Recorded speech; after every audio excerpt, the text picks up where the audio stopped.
Okay, so let me get this straight. The president promised no new wars, then started one with Iran, and now wants credit for a deal to make a deal. Watch this. Hit subscribe before the clip, because what Schiff lays out, the White House does not want you connecting. Madam President. Senator from California. Madam President, 3 weeks ago, this body voted to have a debate over the president's war in Iran. More specifically, whether the United States Congress should exercise its constitutional authority to declare war or to bring this conflict to an end. Since that time, the administration has announced that it has reached a deal with Iran to reopen the strait, with an agreement to reach an agreement later over Iran's nuclear weapons. The president has made it clear that should Iran not agree to a deal over its nuclear program within 60 days, he will resume bombing. I sincerely hope that this is the beginning of the end of the war and that our service members will soon be coming home. But a still secret agreement that postpones the difficult questions for 2 more months is little assurance when the president has so often during this conflict promised far more than he has delivered. From the beginning, the president assured the country that the war would be short and it would be over very soon. Just weeks after the conflict began, around 100 days ago, the president said that U.S. forces would be leaving in the near future. He said talks were going very well, and very, very soon the conflict would be over. I think we won, he said. That last was on the last day of winter. This weekend will mark the first day of summer. This entire spring, the American public have stepped into the shoes of Charlie Brown, constantly being told that the football will not move, that the end is near, only to have peace snatched away time and time again. And so in this moment, Congress cannot accept a vague promise of a future end to the war as a substitute for the very definite terms of the War Powers Act. The president should come to Congress for our authorization to keep troops deployed to the war zone or bring them home. Those are the only 2 choices the law provides. After all, this war began without the administration making the case to Congress or the American people. There was no attack on the United States by Iran, nor was there any imminent threat. This was a war of choice, and it was chosen by the president. In the months since, the administration's rationale for the war has shifted many times over time, with the president and his cabinet alternately claiming an imminent threat from Iran's nuclear program, which they also claimed had been obliterated by an attack by the U.S. 9 months earlier, claiming an imminent threat of a missile attack by Iran on our homeland, which the U.S. intelligence community concluded was, in fact, 9 years away, claiming this was the best opportunity for the Iranian people to rise up against the regime, then saying they would get mowed down if they did, with more vacillating, inconsistent, and implausible justifications for the war given every week. And now we have little more than a deal to make a deal. Initially, the agreement seeks to rebuild the status quo that this war shattered by reopening the strait. But even this preliminary agreement is contested, with the president saying Iran won't charge any tolls, but with Iran saying it may charge fees for the crossing. And the future deal on nuclear weapons, although still very much a work in progress, appears little different than the agreement that President Obama negotiated and Trump disavowed. Although the present deal seems far better for Iran than that deal, since Iran may receive 10 times the billions it did under the Obama JCPOA, and also be a party to a $300 billion reconstruction fund. Imagine that. You paid $60 billion more for gas during the war, and those billions you paid at the pump are going to go to Iran for rebuilding. High gas prices are just one of the costs that have been borne by the American people over these 100 days. The region has been in chaos, along with global shipping. As a result, the price of Americans' grocery bills has been much higher. The cost of fertilizer for farmers much higher. The price of energy bill is higher to heat our home in winter and to keep it cool in summer. Everything is going up, up, up, except the incomes of the American people. And most significantly, American service members' lives have been lost. That has been the most terrible price of this war. Americans wanted a president who would bring down their cost of living, lighten their economic load, deliver a better future for their children, address their rising rents, their inability to afford childcare, their difficulty getting a health plan or good education without breaking the bank, to address their anxiety when the fridge runs empty or the gas light comes on.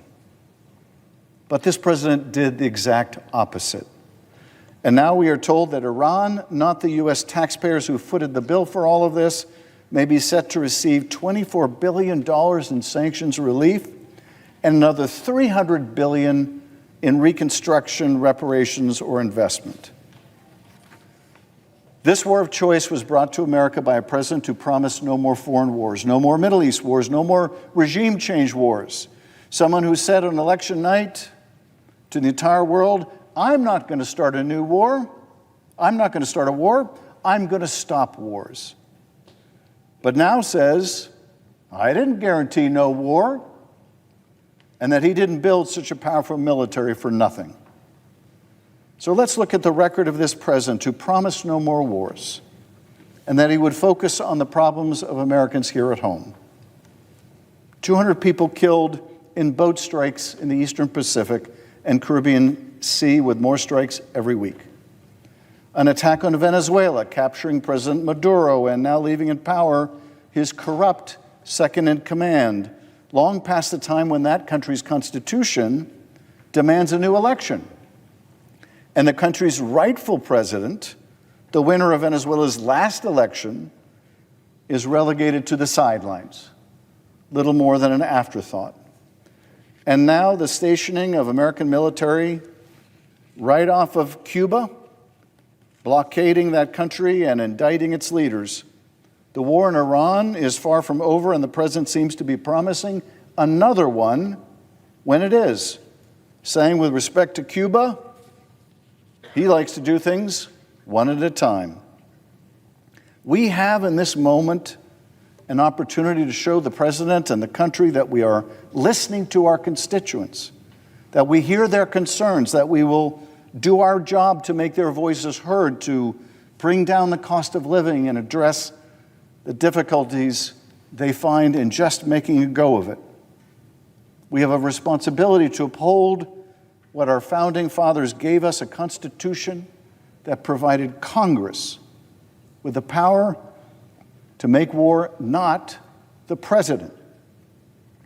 We can bring our troops home, and we can return our attention to our difficulties at home and rein in a president that has now become all too fond of war. We have found a majority to carry this motion once before. We can do so again. The American people are counting on us to send this resolution to the Oval Office with bipartisan support and to end this war of choice once and for all. Our constituents cannot afford to risk another 100 days of war. And if we are to be more than a constitutional appendage, neither can we. I yield back. Here's the receipt the soundbite skips. The Senate just voted 47-48 to keep Warnock's War Powers resolution bottled up in committee. 4 Republicans broke ranks, nearly every Democrat joined, and it still wasn't enough.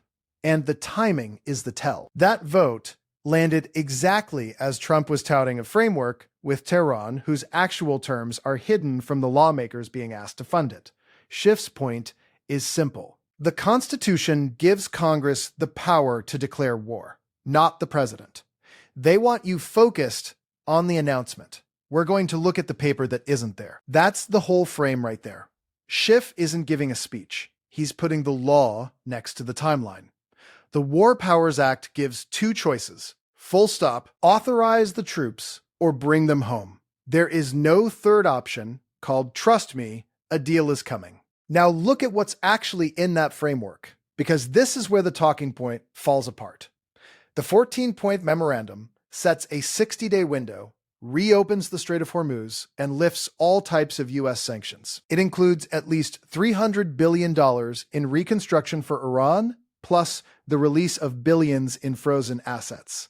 Read that twice. Analysts say it goes beyond the 2015 deal Trump branded the worst deal ever.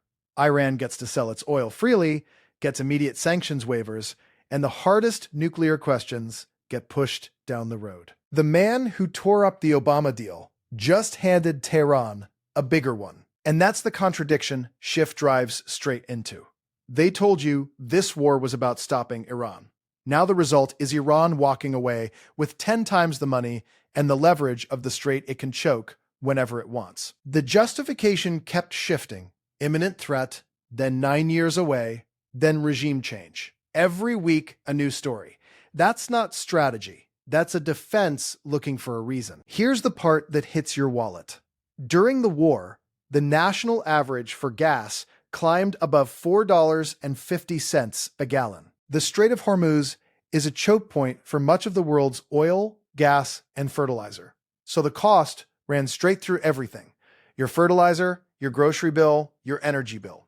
And here's the kicker. The president admitted himself. He said he signed the interim deal because he didn't want an economic catastrophe. So the man who campaigned on lowering your cost of living signed a surrender to stop a fire he started. Put the dates next to each other, and it's crystal clear. You paid $60 billion more at the pump, and now those billions may flow to Iran for rebuilding. That's not a both sides thing. The taxpayer footed the bill for the war, and Tehran is set to collect the reconstruction. They want the headline about peace. The receipt says you funded the other side's recovery. Now zoom out, because this is bigger than one deal. He won on election night, telling the world, I'm not going to start a war. I'm going to stop wars. The record says otherwise. 200 killed in boat strikes across the Eastern Pacific and Caribbean.